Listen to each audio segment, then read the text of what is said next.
नमस्कार दोस्तों। मेरा नाम है विजय कुमार और आप देख रहे हैं कॉमिक्स पिटारा चैनल को। दोस्तों, हम लोग कॉमिक्स पढ़े थे सबसे बड़ा महाबली, जो कि महाबली भोकाल की कॉमिक्स है। इसका पहला पार्ट मैंने अपने चैनल पे अपलोड कर दिया है। पहले पार्ट में मैंने इस कॉमिक्स को 20 पेज तक कवर कर दिया था। अब इस पार्ट में इसकी आगे कहानी को शुरू करते हैं। मुझे कुछ करना होगा, मुझे तुरंत ही कुछ करना होगा। इधर भोकाल, कुछ ही पहरों में मेरा सामना जिन दो तरह के जानवरों से हुआ है, उन दोनों में एक विचित्र समानता थी। दोनों प्राणी पशु होने के साथ साथ मनुष्य भी थे। क्या इस तरह के प्राणियों से मेरा टकराव मात्र संयोग है या कोई षड्यंत्र है? बचाओ! ओह! अचानक उस चीख ने भोकाल को चौंकाया भी था और उसका ध्यान अपनी तरफ खींचा भी था। बचाओ! कोई संकट में है। उस गुफा के अंदर। बचाओ! चीते की गति से दौड़ता और हिरन की तरह कुलाचे भरता भोकाल कुछ ही क्षण में गुफा में प्रवेश कर गया। लेकिन तेजी से गुफा में प्रवेश करते हुए भोकाल ने यह नहीं देखा था कि जिस गुफा के अंदर वो जा रहा है उससे कोई बाहर भी आ रहा है, और वो और कोई नहीं, सूक्ष्म रूपधारी दुर्गमा था। बचाओ! बचाओ! बचाओ! चिल्लाकर भोकाल का ध्यान अपनी तरफ खींचने के बाद मैं तुरंत ही सूक्ष्म रूप धारण कर बाहर आ गया, क्योंकि जिस जगह पर वो पहुंचा है वो वास्तव में कोई गुफा नहीं बल्कि उस अत्यंत विशाल और प्राचीन अजगर का मुंह है, जिसे गुफा की तरह अपने मुंह को फैलाकर अपने शिकार को फंसाने में महारत हासिल है। और इस अजगर की उत्पत्ति मैंने यहाँ मौजूद इस अजगर की अस्थियों के अवशेष और बहुत से जीवित हिरणों की संधि करके की है। और इस अजगर के पेट में जाकर भोकाल कदापि नहीं बच सकता, क्योंकि 20 हाथियों को निगलकर पचाने की शक्ति है इस अजगर में। अरे भैया, अपना मुंह तो बंद कर, वरना मेरा शत्रु बाहर निकल आएगा और फिर मैं वो सब कुछ नहीं कर पाऊंगा जिसके लिए मैं उस विकास नगर में जा रहा हूं, जिसकी रक्षा करता था भोकाल। यहां तो कोई भी नहीं, परंतु सहायता के लिए पुकार तो यहीं से आई थी। वैसे ये गुफा है बड़ी विचित्र सी। इसकी बनावट किसी प्राणी के विशाल मुख के अंदर के भाग जैसी प्रतीत होती है। ओह, ये आवाज कैसी? विद्युत की तेजी को मात करता हुआ पीछे घुमा भोकाल और जड़ होकर रह गया। ओह नहीं, ये क्या हो रहा है? गुफा का द्वार तो अपने आप तेजी से बंद होता जा रहा है। नहीं, ये गुफा नहीं है। ये तो वास्तव में ही किसी प्राणी का विशाल मुख है। मुझे बिना क्षण गवाए इससे बाहर निकलना होगा। धड़ाक! उफ! भोकाल ने तूफान की तेजी से पहाड़ की तरफ उड़ान तो भरी थी, लेकिन देर हो चुकी थी। विशाल अजगर का मुख बंद हो चुका था। भोकाल फंस चुका था। ओह! तुरंत ही संभला भोकाल। इसके बंद जबड़े को खोलने के लिए मुझे ज्यादा देर नहीं लगेगी। ओह! भोकाल जो सोच रहा था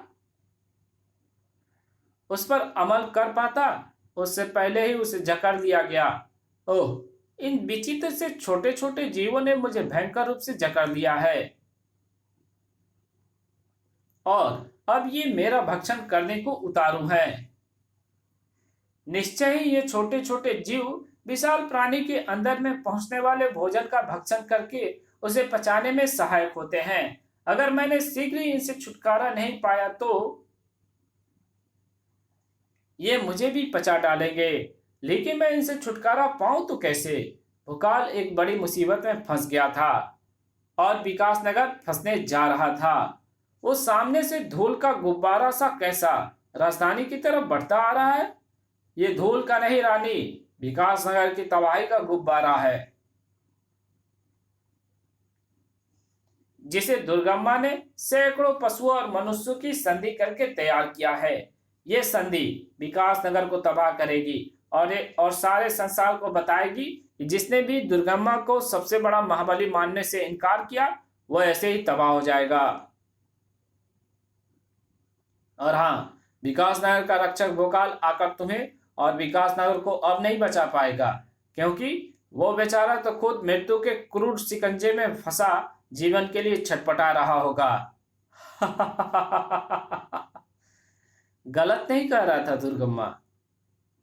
सचमुच भोकाल की हालत वैसे ही थी, जीवन के लिए छटपटा रहा था वो। वैसे भी भोकाल छटपटाने के सिवा कर भी क्या सकता था। उफ, इन प्राणियों से मैं जितना छूटने का प्रयास कर रहा हूं उतना ही फंसता ही जा रहा हूं, क्योंकि उनकी संख्या पल प्रतिपल बढ़ती ही जा रही है। ये मुझे चट कर जाने को उतारू है और मुझे इनसे बचने का कोई रास्ता दिखाई नहीं दे रहा। नहीं, शायद एक रास्ता दिखाई दे रहा है। वो तरल पदार्थ जिसके संपर्क में आते ही ऐसे प्राणी निष्प्राण होते जा रहे हैं। वो तरल पदार्थ निश्चय ही वो रासायनिक पदार्थ है जो किसी भी प्राणी की उदर में शरीर को हानि पहुंचाने वाले कीटाणु को मारकर स्वयं ही शरीर की रक्षा करता है। वो तरल पदार्थ इन प्राणियों के लिए विष के समान है। इसलिए अगर मैं अपने आप को उस तरल पदार्थ के रिसाव में ले जाने में सफल हो जाऊं तो मुझे इससे छुटकारा मिल सकता है। भोकाल ने अपना जीवन बचाने का प्रयास आरंभ कर दिया था, क्योंकि उसके सफल होने के अवसर बहुत कम थे, क्योंकि रास्ता दूर था और सांसें बहुत कम। जबकि इधर विकासनगर में रास्ता तेजी से छोटा होता जा रहा था। रानी, अब बस कुछ ही देर की और बात है, फिर विकासनगर की हर गली में त्राही त्राही मचेगी। विकासनगर का हर नागरिक त्राहिमाम त्राहिमाम चिल्लाएगा। ओफ, सेनापति, तुरंत रोको उन्हें। धगड़ धगड़ भयंकर संधि प्राणियों को रोकने की तैयारी तुरंत ही की गई, लेकिन धड़ाक हिन च्यों, भयानक संधि प्राणियों की अपार शक्ति के आगे हर तैयारी ऐसी ढह गई जैसे रेत के घरौंदे ढह जाते हैं। च्यों, रानी, विकासनगर को तबाह होना है, हर हाल में तबाह होगा ये विकासनगर। नहीं होगा। भोकाल के जीवित रहते विकासनगर का बाल भी बाका नहीं होगा। धार, आह, तू जीवित है भोकाल? कैसे?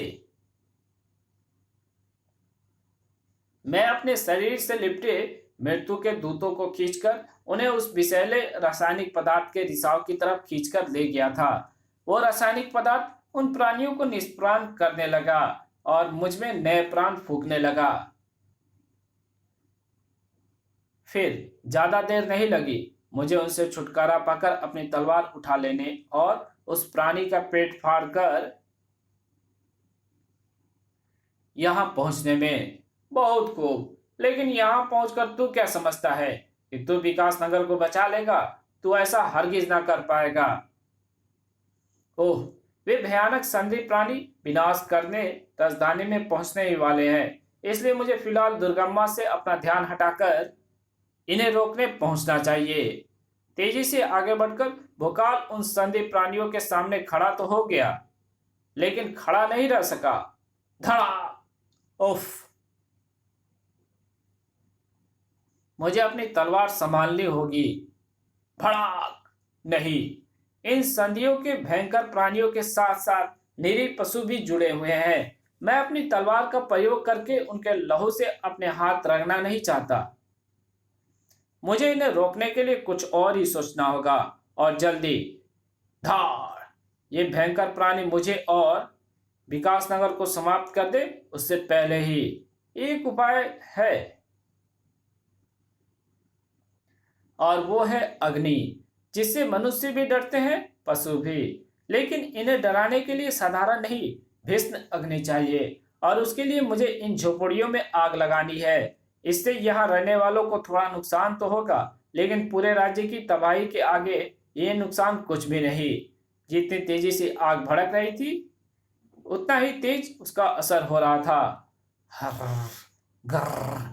संधि प्राणियों के पांव उखड़ उखड़ रहे थे और वे जंगल में जिधर से आए थे उधर ही भाग रहे थे।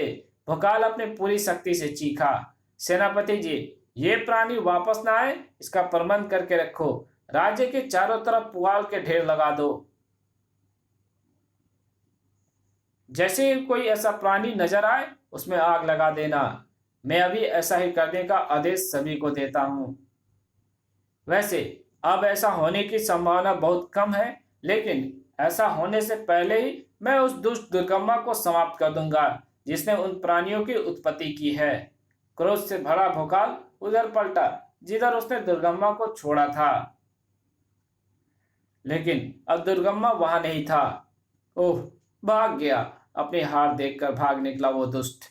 उसे भागना ही था, क्योंकि वो जानता था कि अगर वो यहाँ रहा तो उसके कहर का सामना करना वो क्योंकि वो जानता था कि अगर वो यहाँ रहा तो उसे तुम्हारे कहर का सामना करना पड़ेगा। अब शायद ही वो दोबारा वापस आए।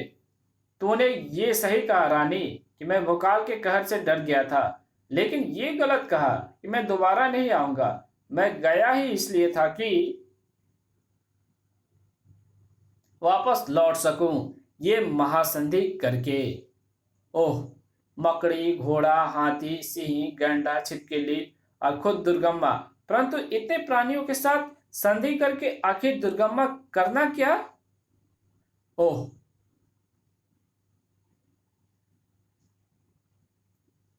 चाहता है।